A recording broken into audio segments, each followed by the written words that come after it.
Thank you so much, Speaker Rendon. I really appreciate this opportunity.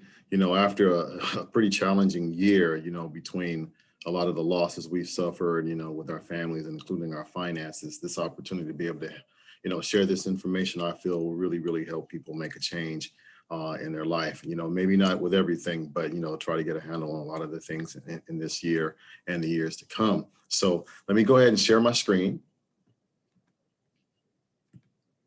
My name is Tony Warfield, and I'm here today because I just want to give you guys some basic information about, finance to truly help you make some better decisions as our economy and our entire lifestyle, our new normal continues to change basically by the hour.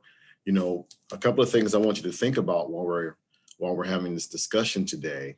Are our children prepared for common financial challenges? Do you worry about losing your money along the way? Are you concerned about not having enough money or outliving your income for your retirement? Are you and your family prepared for the next economic crisis? And let's face it, if you look at our history, we're probably going to have some more things coming our way. So I just hope that we can be prepared as much as possible for the next event. So a lot of this information that I'm going to be sharing, a lot of you probably already know, honestly. But I'm hoping that to the people that are listening to the sound of my voice, if there's any information that's being presented that you didn't know about, you can go, hey, this is really, really great information. And you can use that information to help you navigate your financial future. It's all about making sure you can take care of your families. We always think about that. So if any of this information can help you do that, that is something I'm definitely excited about. So honestly, this country is in crisis.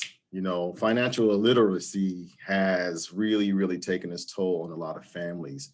And when I think about how easily a lot of that could have been averted if we just would have had a little bit of information before we even got started on this journey of adulthood, I truly believe that a lot of the decisions that we would have made would have been significantly different, and we wouldn't have suffered so many losses, at least financially, that we did over the past 10, 15 years. We think about our dollar being weakened, our wages are not going up, we have limited resources and no protections. And unfortunately, our employers, they only give us limited information primarily because they want us to be their employees. And it makes sense, but we need to do things to be able to help ourselves and our families. So there are a couple of things that I believe that we need financial education for. As I stated, there's no system that provides that education for us, before we get started out in adulthood. As a matter of fact, show of hands of how many of you actually have had any financial education prior to your college years or, graduate school or trade school or going out into the workforce. Exactly, not that many of us, right?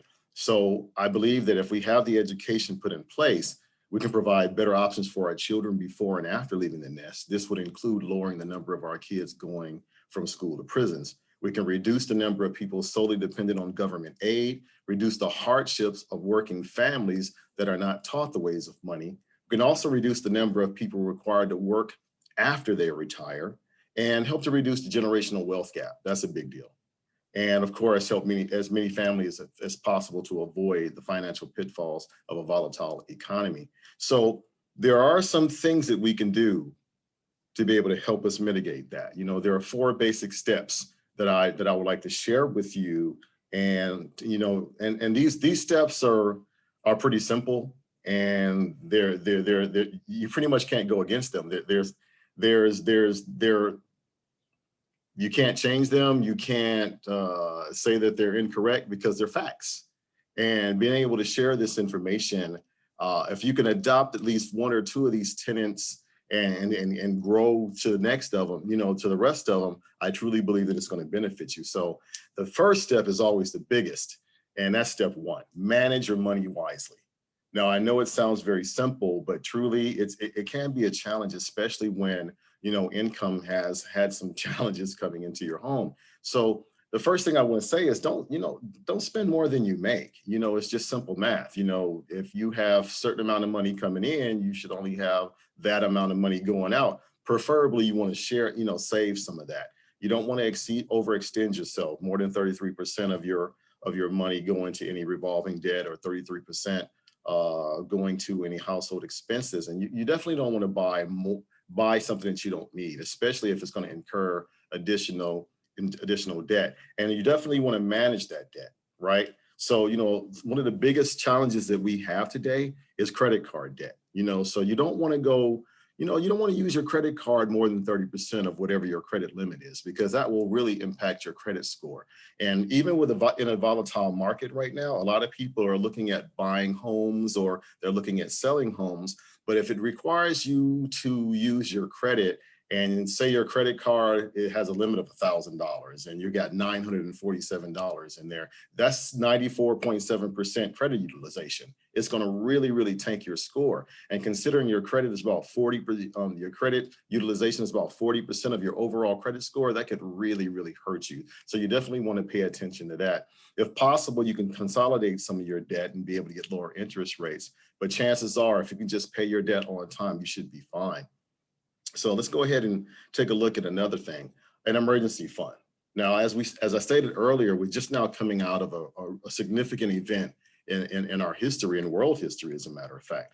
We have so many people who, they use their retirement funds, they use a lot of their emergency money, they use a lot of their stashed away cash, but it's a good idea for you to build that emergency fund anywhere from 3 to 6 months of whatever your monthly requirements are, your monthly payments are. And the way you calculate that is just total up all your bills, and whatever that total is, you multiply that by 3 or 6 and do your best to save as much that much. So in the event that you might lose your job, or there's an emergency situation, your family can still sustain themselves until you're able to get another job, or until your family gets back on their feet.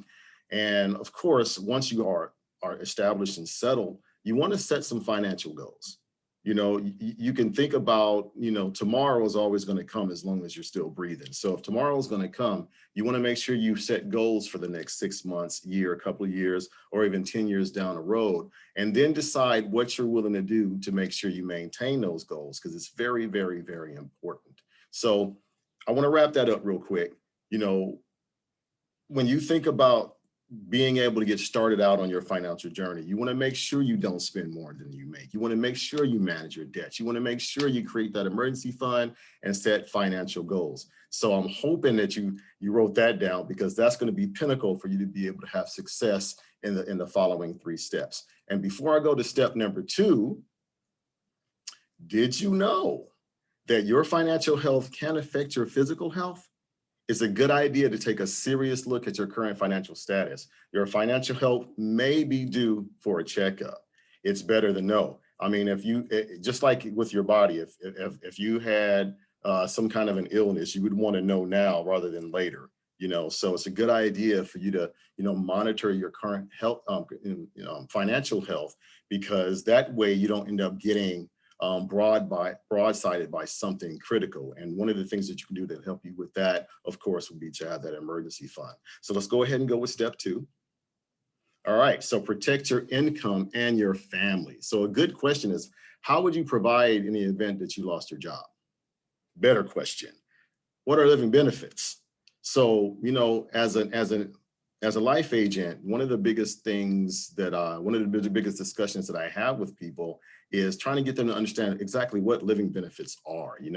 Living benefits are basically, if something happens to you at your job, you get sick and you have any one of 18 qualifying illnesses, whatever your life insurance death benefit is, you can get as much as 90% of that money right up front while you're still alive. And the purpose behind that is to keep you alive. It makes total sense. When you are, say you, unfortunately, you get cancer, and thankfully you caught it ahead of time, stage 1, even stage 2, and you're likely to recover, but during your recovery period, you can't work. You just don't have the strength. You can't move. But your spouse or your significant other and your children, or even if you're living alone, you still have to eat. You still have to have a roof over your head. You still have to have clothes on your back. You still have to take care of your personal responsibilities. But if you're not working, it's very difficult for you to be able to do that. So being able to have the proper protections in place will help you maintain your lifestyle while you recover from your illnesses. So, you can imagine a terminal illness. Unfortunately, that means that your life expectancy is 12 months or less. You can get as much as 90% of more of the money that you have in your life on the face amount of your life insurance policy. A chronic illness, you can't use a bathroom, you can't bathe yourself or feed yourself, whatever the severity of the illness for that, or even the severity of a critical illness, you get, a certain amount of acceleration up to 90%. So that can make a real difference in helping you to make sure you take care of your family. So on top of that, while let's just say you were to get that acceleration, right? And if you get the acceleration, say you have a $200,000 policy, you end up just getting 50%, 100,000, and you recover. Do you have to pay that money back? No, that money is yours, and you still got another $100,000 of protection in the event that there's another situation. And the good news is now that money, that extra money you have, you can use that for whatever you need it for, whether it be to pay off debt or to fund a new business or whatever. So that money can be considered an asset. And that's a perfect segue for step number 3. You want to accumulate assets, right? So a good question is, how can you create or reach a practical retirement goal? For me, a better question is, what is your biggest financial asset, right? I'll wait for it. Exactly. If you guess it's your income, you'd be absolutely right, because it doesn't matter how many really cool things you have. If you can't afford to keep them, then it's not really an asset, right? So an asset is something that puts money in your pocket or helps you grow financially. Anything that does opposite of that, that will be a liability. So your job is definitely an asset, but you want your money to grow, but you have to understand that there's enemies to that growth. And there's 3 of them. There's inflation, there's risk, and there, unfortunately, is taxes. So let's take a look at those 3 real quick. So inflation is the increase that you pay for goods and services, about 3 to 4% each year. So if your money is not growing more than 3 to 4%, you're losing money. It's true.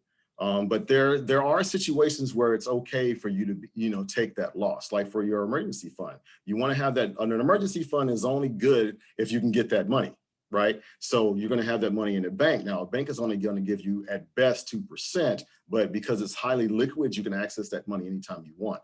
You also might want to consider stock market. You can have huge gains in the stock market, but unfortunately, if you look at the history we just endured over the past, since 2000, 2008, and then, recently, you can expect that there's going to be a significant drop. So if you can't handle that kind of volatility, it's probably best that you put your money in accounts that's going to give you a little bit more security. And one great option is, of course, an indexed account where you can enjoy the gains, but, few of the losses. So let's take a look at risk. I'm sorry. We have a test. Yes, I had to sneak that in on you because there's always a test.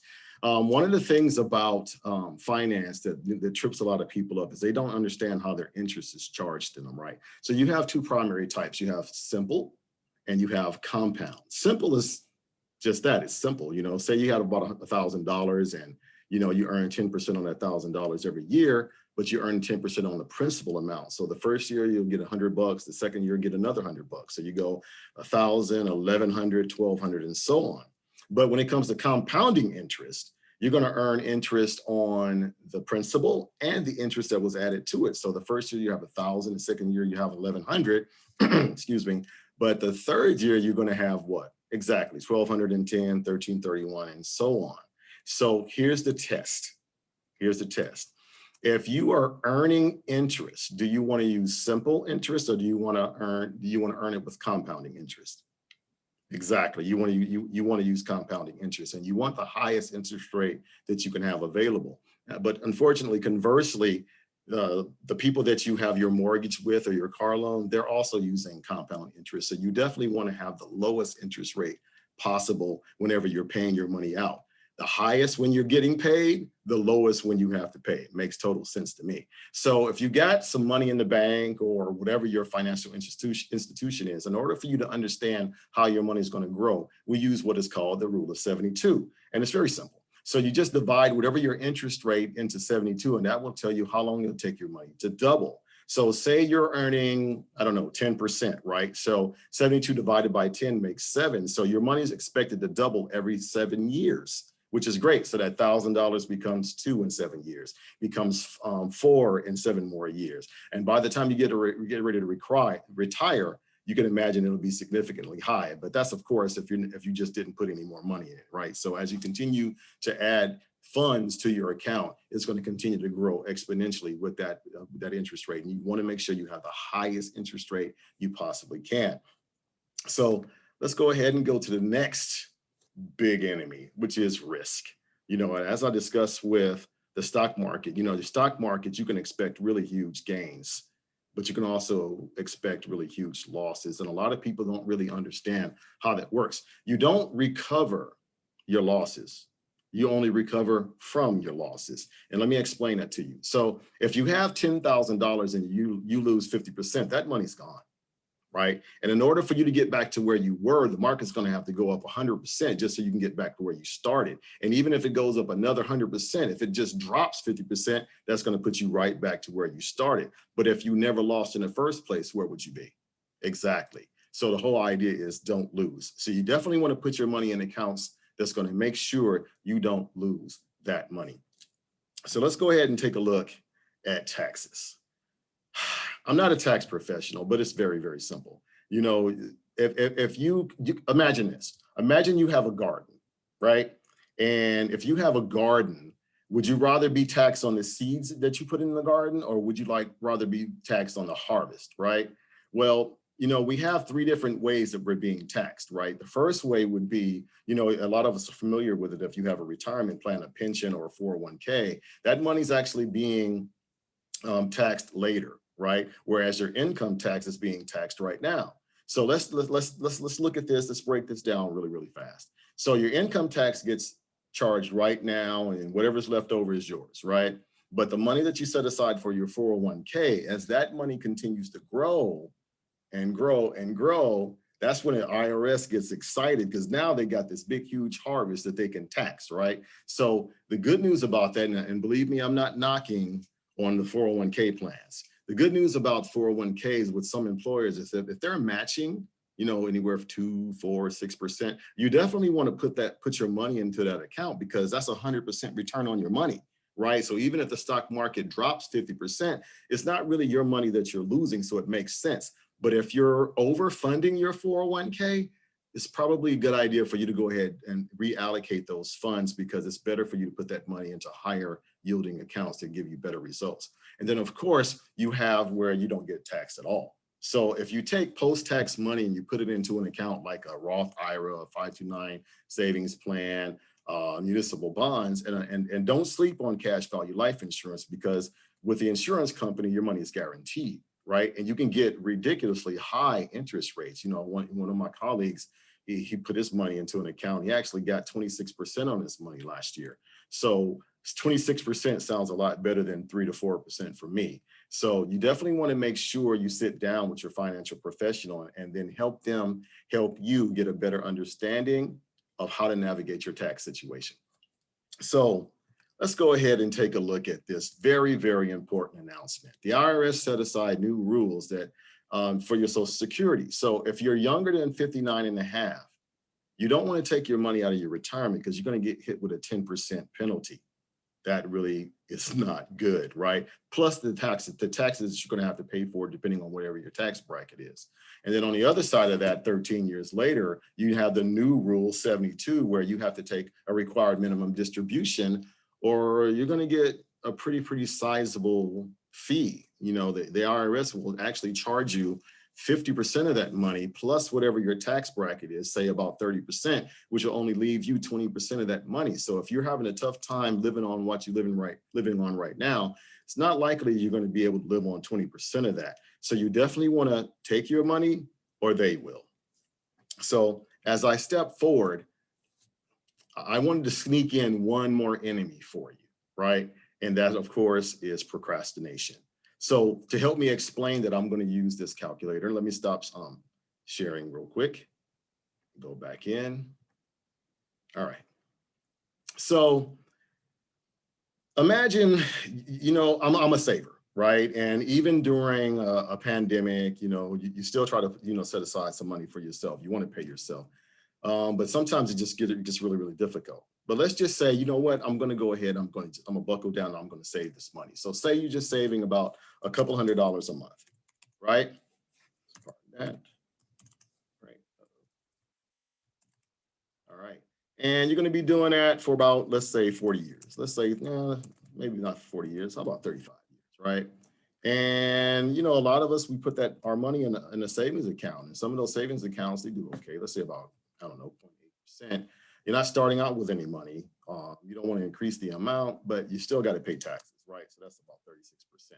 I'm not going to touch inflation right now because I don't want to scare you, but what do you think you're going to have in 35 years, at 0.8%, right? Let's take a look. $92,000, right? Now that's not bad. That money is being taxed along the way. But what happens if you have the money not taxed and taxed later? You just lost $30,000. I told you the IRS wants to take the money during the harvest, not the seed, right? But what happens if you put it in a post-tax account, right? A little bit more, not bad. Now, yes, you're not going to be able to retire off $100,000, but just to help you get a better understanding of the power of making sure you use compound interest. So it also matters where you put your money. So what if you were to put your money into an account that earned 8% instead of 0.8%, right? Let's go ahead and put that in there. Anybody want to guess what you're going to get? More. Yeah, exactly. So let's calculate that. So yeah, significantly different, right? That's 2.5 times what you would have had in any other situation. But look what happens with your pre-tax. You got a little bit more, right? Exactly. How about after tax? Now we're talking. So you understand that even with this $200, you almost have $500,000 there over the course of 35 years because you put your money in a better financial product. That's going to go along with your Social Security, your pension, or any other money that you might have set aside. So that can be quite huge. And let's just say you got a couple of more dollars. What happens if the same situation, but it's like as you get older, you start getting better job and you decide, you know what, instead of $200, let's just say I'm going to put $500 in there, right? Go ahead and calculate that. That can be huge. Now, let me ask you this question. We talked about, closing a generational gap, right? So when you get ready to retire and let's just say you have this money set aside, but, unfortunately you were diagnosed with something that's going to require you to answer God's call. You want to be able to leave that money to your family. You don't want it to go to probate. So let's just say you left that money to one of your grandkids, that $594,000. Let's just say you left it to them. All right, 704, right? And they do exactly what you did. You started out at $200, they're going to start out at $200, right? They do it for 35 years. They're going to do it in the same type of account. What do you think the money is going to build to be? Exactly. It's going to be a lot, right? $3.8 million. That's one hell of a head start.